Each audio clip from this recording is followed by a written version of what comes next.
భవిష్యత్ కార్యాచరణ ప్రకటించిన ఏపీ మహిళా కమిషన్ మాజీ చైర్పర్సన్ వాసిరెడ్డి పద్మ మరోసారి కడుపులో దాచుకుందంతా కక్కేశారు.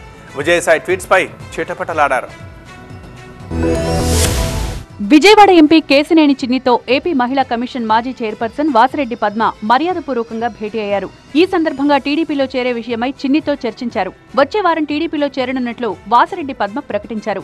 మరోవైపు వైసీపీ ఎంపీ విజయసాయిరెడ్డిపై వాసిరెడ్డి పద్మ విమర్శలు గుప్పించారు.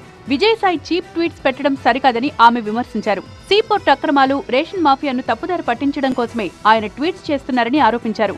ఇలాగే ఉంటే వచ్చేసారి వైసీపీకి 11 సీట్లు కూడా రావని ఎద్దేవా చేశారు. వైసీపీ బాధ్యతలు విజయమ్మకు అప్పగించాలని సూచించారు. చిల్లర రాజకీయాలు, చీప్ రాజకీయాలు చేసి రాష్ట్రాన్ని నాశనం చేయాలని చెప్పి మరొకసారి ప్రయత్నం చేస్తే ప్రజలు ఎక్కడ మిమ్మల్ని ఉంచాలో అక్కడ ఉంచారు. ఇంకా ప్రజలు మిమ్మల్ని ఏం చేయాలో కూడా అది చేస్తారు.